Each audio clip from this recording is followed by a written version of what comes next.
Welcome to Galactic Nova Stories, where cosmic emotions come to life. Your journey begins now. The docking bay pulsed with a low, aching hum, a sound that seemed to vibrate through Mara's ribs as she stood there, frozen. Pale blue light from the overhead stabilizers bathed everything in a soft, ghostly shimmer, throwing long shadows across the floor. Around them, the world moved indifferently. Crew members barking orders, equipment clattering, shuttles preparing to jump across the void. But for Mara, everything had narrowed to the slim figure standing across from her. Nylai, the T. Hylian girl's silhouette shimmered faintly, her skin catching the light like the surface of a lake at dusk. Her silver-white hair floated gently around her shoulders, weightless in the grav field. Her hands fidgeted at her sides, clenching and unclenching, a telltale sign of her unease, something Mara had learned to recognize after weeks traveling. "Together, Nylai," Mara called, her voice small in the cavernous space. Nylai flinched slightly, as if hearing her name hurt. Their eyes locked, and in that look, 1,000 unsaid things flooded between them. Fear, hope, longing, regret. "I have to go," Nylai said softly, almost apologetically. Her voice had always been musical, resonating somewhere deeper than sound. "The ritual is tomorrow. If I stay longer, they'll come for me." "You could hide," Mara blurted, stepping forward, before her brain caught up. "We could run. You know the stations in the outer belt, no one would find us." Nylai's mouth twitched into something between a smile and a grimace. "You know that's not how it works," she said gently. Mara opened, her mouth searching for something, anything to say that could anchor Nylai here, but every word she found felt too small. "I'm tired of pretending this." Mara's voice cracked. She stopped, clenching her fists. "This matters. You matter." For a long moment, Nylai just looked at her. "You think I don't feel it too?" She said finally, stepping closer. Mara could smell the faint scent of her, a clean, earthy fragrance like rain hitting parched soil. Nylai reached up slowly, brushing a strand of Mara's hair behind her ear, her fingers feather-light. "You changed my fate the moment you said my name." Mara's heart squeezed painfully. "Then why are you leaving?" she whispered. Nylai closed, her eyes as if gathering strength. When she opened them again, they shone, not just with tears but with memories, moments they had shared, wordless glances over malfunctioning consoles, hands brushing under alien moons, laughter carried away on artificial winds. "Because if I stay," Nylai said, voice trembling, "I'll choose you over my people, and they will suffer for it." Mara shook her head, blinking back tears. "Maybe they deserve a little rebellion." "You sound like me," Nylai said, a broken laugh slipping free. A flash of warmth passed between them. For a heartbeat, it felt like the universe might tilt and change course, just because two souls refused to let go. The loudspeaker crackled overhead. "Final boarding call, shuttle HD 189733B, departing in 5 minutes. The words slammed into Mara like a physical blow. She staggered one step forward. "You saved me when you didn't have to," she said. "That night on Seraph 4 would have died if you hadn't." "I saved you because you were kind," Nylai interrupted, her eyes shining. "You touched my mind and you didn't recoil. You treated me like I mattered." "You do matter," Mara insisted, her voice cracking. "You always will." Silence, a deep, aching silence where both of them stood trembling, each willing the other to be stronger, to be braver. Finally, Nylai reached out and took Mara's hand. The touch was electric. Warm, terrifying, wonderful. Her thumb traced tiny, trembling circles against Mara's skin, a secret message only they could understand. "I will remember you," Nylai whispered, leaning forward until their foreheads touched. "Even if the stars burn out, I will remember." Mara shut her eyes, willing herself to memorize everything. The way Nylai's breath warmed her skin, the almost inaudible tremor in her voice, the bittersweet taste of goodbye already on the air. "How you don't have to say goodbye," Mara pleaded. "But I do," Nylai whispered back, "because my heart, it's already yours, and that's the only way I can leave." Tears slipped free, burning Mara's cheeks, as the shuttle's engines roared to Life? Nilai pulled away slowly, reluctantly, fingers dragging across Mara's palm until the last possible second. Then she stepped back, and with a soft, aching smile, she spoke the word Mara dreaded most. Goodbye. But her eyes, glistening, desperate, fierce, pleaded a different story. Stay. Please, stay. Every great bond starts with a single moment of courage. Galactic Nova Stories is just beginning, and your support matters. If you love emotional sci-fi, tales, forbidden connections, and stories that stay with you, hit subscribe. It's free and it helps us bring more stories from the stars to you. The boarding doors began to close. Metal screeched. A gust of cold air swept between them, severing the last thread of warmth. Mara stood frozen, hand outstretched, watching the one person she wasn't ready to lose vanish behind a wall of light and steel. The bay was empty now. Only the fading hum of the engines remained, echoing off cold metal walls. Mara stood rooted to the spot, hand still half raised, heart still reaching for something that was no longer there. The world felt too big all of a sudden, too hollow. She let out a shaky breath, lowering her hand to her side. It hung there, useless. Few deckhands bustled past, their voices a low murmur. Mara barely registered them. She turned slowly, her boots scuffing against the floor, and stumbled toward the observation deck, where she could at least see the shuttle disappear into the stars. Her body moved on autopilot.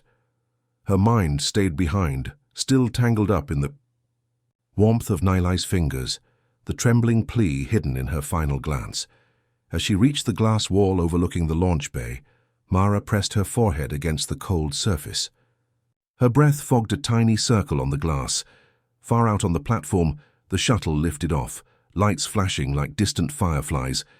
It hovered for a moment, hesitant it seemed, and then surged upward into the black.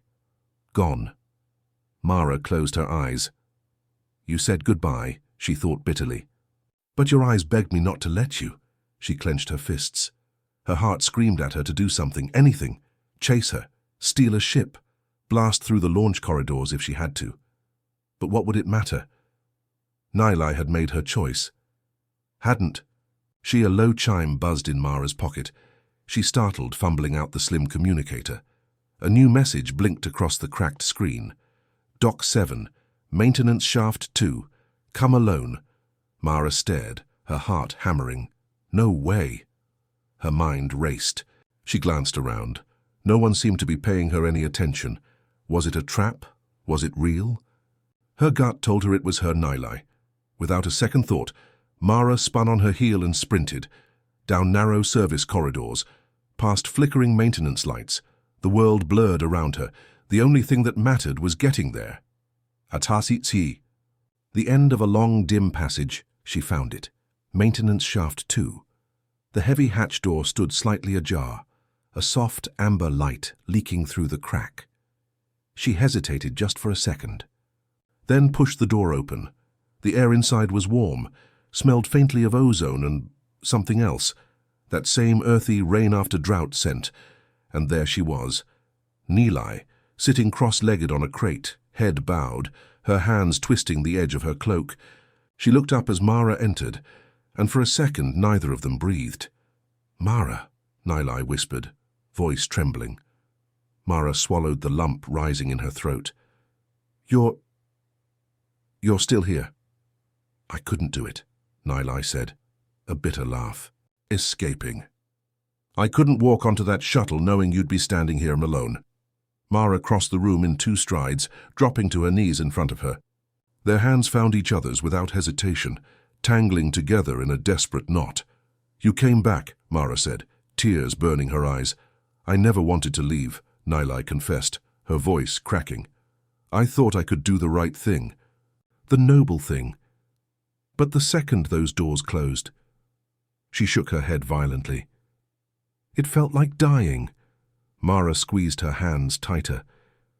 Stay, she whispered. Stay with me. We'll find another way. Nilai's breath hitched. There's no way that doesn't hurt someone, Mara. I'm supposed to give up love. It's my people's law. Then break it, Mara said fiercely. eyes shining. "Break it with me." Nilai stared at her, emotions warring across her face. Fear, hope, love, so much love it made Mara's chest ache. "I'm scared," Nilai admitted, voice raw. "I've never chosen myself before." "You're not choosing yourself," Mara said softly. She leaned in, pressing her forehead to Nilai's again, like they had done in the bay. "You're choosing us." The warmth of Nilai's skin seeped into her. Her trembling eased. Slowly, carefully, Nilai nodded. Mara smiled, a real, aching, overwhelming smile. The kind that felt like sunrise after 100 years of night. "We'll figure it out," Mara promised. "I don't care what it costs." "I do," Nilai said, a ghost of a smile crossing her lips. "Because you're priceless to me." The words hung between them, fragile and powerful all at once. Outside, alarms wailed, probably the crew realizing a shuttle passenger had vanished. Voices shouted, boots thundered on steel. But in that little maintenance room, with Nilai's hands cradled in hers, Mara finally felt still. For the first time in what felt like forever, she wasn't alone, not anymore. The hallway outside rumbled with hurried footsteps. Mara flinched, instinctively pulling Nilai closer, shielding her with her body, even though she knew it was foolish. What could she do if security burst in? Fight the entire station? Nilai's hand tightened around Mara's. "We need to move," Mara whispered. "Now!" Nilai nodded, her eyes wide but steady. They slipped into the shadows of the maintenance shafts, hearts pounding in sync. The corridors here were narrow and half-forgotten, lined with old wiring and flickering panels. Pipes dripped condensation. Somewhere deep below, a reactor thrummed like a distant heartbeat. "Where are we going?" Nilai asked, keeping her voice low. Mara glanced back, a wry smile tugging at her lips. "No idea. But anywhere's better than getting caught." Nilai actually laughed, a soft, breathless sound that made Mara's chest squeeze. Even in fear, even running for their lives, Nilai could still find the light. They ducked under a broken blast door, moving deeper into the guts of the station. As they ran, Mara couldn't stop herself from stealing glances at Nilai. Her hair caught the emergency lights, glowing like a living halo. Her steps were sure, her movements graceful despite the chaos around them. There was a wildness to her now, something untamed and beautiful. Mara felt something stir deep in her chest, something fierce, protective, eternal. They reached an old supply closet, half buried behind abandoned crates. Mara yanked the door open and ushered Nilai inside. It was cramped, barely big enough for two people. Metal shelves lined the walls, cluttered with dusty tools and spare parts. They stood chest to chest, breathing hard, trying to be silent. Mara could feel every quickened beat of Nilai's heart. "You smell like rain," Mara murmured without thinking. Nilai blinked, startled, then smiled shyly. "You smell like stormlight," Nilai whispered back. Mara laughed under her breath. "Stormlight?" "In my language," Nilai said, "it means someone who brings change, someone who breaks through darkness." Mara's heart twisted. "Nilai," she began, but the words tangled in her throat. Nilai lifted a hand, brushing the back of her fingers lightly down Mara's cheek. The touch was feather-soft, reverent. "I chose you the moment I saw you," Nilai said, "even if I didn't understand it then." Mara closed her eyes, letting the moment soak into her bones. Outside, the clatter of boots grew louder. A voice barked commands. Flashlights swept the halls. Mara opened her eyes, meeting Nilai's gaze. They didn't speak. They didn't have to. Every unspoken promise, every hidden hope, passed between them in that silent look. Mara pulled Nilai closer, resting her forehead against hers once more. "Whatever happens," Mara whispered, "we face it together." Nilai nodded, tears glistening but unshed. "Together," she echoed. A sharp clang echoed just outside the closet, someone banging into a crate. Mara tensed, her fingers curling protectively around Nilai's wrist. They held their breath as heavy footsteps passed by, then faded away. Only after a long moment did Mara dare to exhale. Nilai sagged against her, the tension draining out of her body. "That was close," Nilai murmured. Mara managed a shaky smile. "Welcome to my brilliant survival plan." Nilai laughed again, a real laugh, warm and unguarded. It filled the tiny closet like sunlight spilling into a dark room. Mara grinned, feeling a surge of reckless, ridiculous hope. They could do this. They could outrun fate if they stayed side by side. Outside, alarms continued to blare, and the station braced for a lockdown. The odds were stacked against them, but in here, for one fragile heartbeat of time, they had each other. And that was enough. For now. The darkness of the supply closet swallowed them as the station's alarms blared louder. The sound was deafening, filling every crevice of their hiding place. Mara's hands were trembling, her skin still warm from Nilai's touch. But that warmth was a fragile thing now, fragile like everything else. She couldn't stop her thoughts. From spiraling, what now? They had escaped for the moment, but for how long? 100 different ways they could be found were playing out in her mind, each worse than the last. How long can we stay here? Nilai's voice broke through her spiraling thoughts, low and strained. Mara looked down at her. Nilai was still standing, close, her hand pressed to the cold wall, eyes searching her face as if looking for something Mara couldn't give. "I don't know," Mara admitted quietly, her chest tight. "I can't keep hiding forever, Nilai. We need a plan." Her words felt hollow, even as they left her mouth. Nilai seemed to understand, her shoulders slumping slightly. "We're running out of time. The security team will track me down eventually.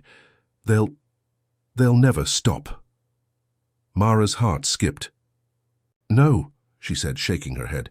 "I won't let them take you." Nilai's hand touched Mara's cheek, the gesture gentle, almost like a promise.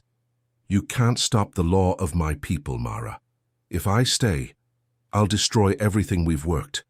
"For everything I've worked for," Mara clenched her fists. "What if everything we've worked for is this? Is this not worth fighting for?"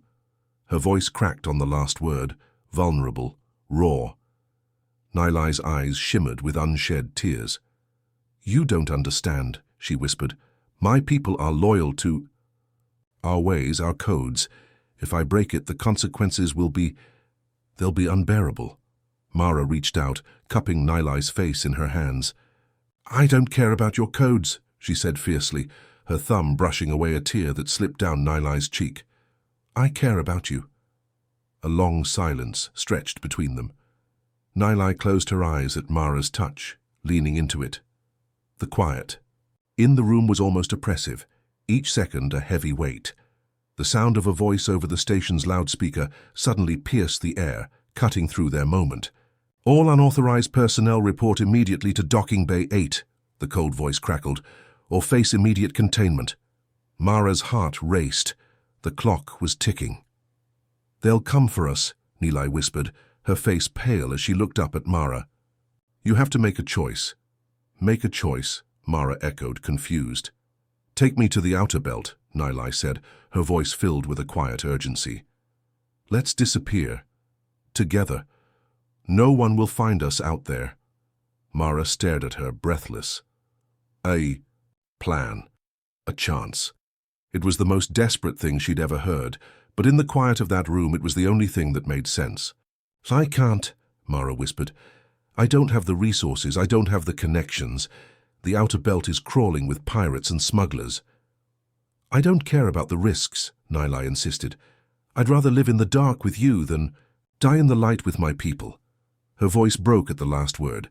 Mara felt her chest tighten, overwhelmed by the weight of it all. "But what about the consequences? What if—" "I'll take the consequences," Nilai interrupted, her eyes locking. "With Mara's, I'll face them, because if I don't choose you now, I'll regret it for the rest of my life." The finality in Nilai's words hung in the air. There was no turning back once that door was opened. Mara felt a surge of something deep and terrifying. Hope. It surged through her, wild and dangerous. It made her want to pull Nilai into her arms, keep her safe forever, but she knew this wasn't a fairy tale. This was real. "All right," Mara whispered, her voice raw with emotion. "We go. We leave tonight. But we do it together. No more running alone." Nilai's face softened with something like relief, like she was finally exhaling after holding her breath for 1,000 years. Together. Mara pulled Nilai to her in a sudden desperate hug, burying her face in Nilai's shoulder. "I can't lose you," she murmured, her words trembling. "You won't," Nilai promised, her voice soft and certain. Mara pulled back, looking into Nilai's eyes, seeing the same wild determination reflected back at her.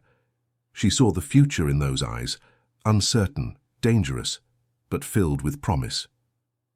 "You're all I need," Nilai said, her voice low and earnest. And in that moment, Mara believed her. The door to the supply closet creaked open, and for a moment, Mara's heart stopped. Footsteps echoed, slow and deliberate, growing closer. But it wasn't the security team. A figure stepped into the room, tall, cloaked, a dark silhouette against the dim light. The stranger spoke with a voice that was unmistakable. "Mara, Nilai, we need to move, now." The figure in the doorway wasn't a friend. Mara's blood went cold. She froze, instinctively pulling Nilai behind her. The stranger's face was hidden beneath a hood, but their posture was unmistakably authoritative. Every movement screamed confidence and danger. "We don't have much time." The voice was calm, but it had an edge that cut through the air like a blade. "The station's going into full lockdown. If you two want to make it out alive, follow me." Mara's pulse raced. She could feel Nilai's heartbeat thudding against her back. "Who are you?" she demanded, her voice steady despite the panic bubbling beneath the surface. The figure hesitated just for a moment. Then they spoke again, this time quieter, as though they were letting the weight of the words sink in. "I'm the one who can get you to the outer belt, but you have to trust me, no questions." Nilai peeked over Mara's shoulder, her face pale but resolute. "We don't have a choice, do we?" she whispered. Mara looked back at her, her eyes softening. "We always have a choice." But the truth was the choice had already been made. She didn't care who this person was. She only cared about keeping Nilai safe, about keeping them safe. The stranger took a step forward, and something about their movement seemed to relax the tension in the air, if only a little. "Come on, I don't have all night," Mara nodded. "Lead the way." The stranger turned sharply, walking down the dim corridor with purpose, and the two of them followed. The station was eerily quiet now. The only sounds their hurried footsteps and the hum of the emergency lights overhead. But the silence felt oppressive, as though the walls were closing in around them. After what felt like an eternity, the stranger led them to an old maintenance lift, rusted and creaking. The doors slid open with a groan. "This will take you to the lower docks," the stranger said, their voice low. "From there you'll find your ship. No one will know you're leaving, but hurry. They're already searching the station." Mara glanced at Nilai, who was standing close, her fingers brushing against hers. There was fear in Nilai's eyes, but there was something else too. Something fierce, a fire that refused to be extinguished. Mara squeezed her hand. "We'll make it. Together." Nilai smiled softly, the edges of her lips trembling. "Together," she echoed. The stranger gave them a final glance, then turned to leave, but not before offering one last cryptic piece of advice. "Don't look back." Mara and Nilai stepped into the lift. The doors closed with a soft whoosh, and they began their descent into the lower levels. The station's noises seemed to grow muffled as they descended deeper, and for a moment, Mara felt like they were leaving everything behind. The fear, the rules, the people who couldn't understand them. Mara turned to Nilai, the air thick with the words they hadn't spoken yet. Nilai caught her gaze. "Mara, if we make it out of here, what then?" Mara felt her heart skip. "Then we find our place," she said, voice firm despite the uncertainty lingering in the back of her mind. "We make a life. No rules, no laws, just us." Nilai's eyes softened. "A life without rules," she said quietly, as though tasting the words. "What would that be like?" "Everything we make of it," Mara answered, her hand brushing Nilai's. "Anything we want." The lift came to a screeching halt, pulling them out of their thoughts. The doors opened, revealing a quiet, dimly lit docking. Base of the ship was there, sleek, familiar, their way out. The sounds of the station's alarms began to echo in the distance. They were running out of time. Mara turned to Nilai, heart pounding. "This is it." Nilai nodded, her eyes clear and unafraid now. Let's go. They sprinted across the bay, the wind from the cooling vents rushing past them. The ship's ramp was already open, ready for them, but as they reached it, Mara paused. The ship's engines were still warm, the quiet hum a promise. It felt right. It felt like home. Before she could board, she glanced at Nilai. There was something in the way their hands fit together, a perfect alignment of souls that told her they were meant to be here, right now in this moment on the verge of something new. Nilai squeezed her hand. We're going to be okay. Mara smiled, the weight of the world momentarily lifting. She didn't know what awaited them in the stars, but she knew one thing with certainty. With Nilai by her side, she could face anything. They boarded the ship together, and as the ramp closed behind them, the station's alarms grew distant, fading into the silence of space. Let's go, Mara whispered, her voice full of hope. The engines roared to life, and the ship lifted into the sky, and as they soared into the unknown, the stars seemed to shine a little brighter.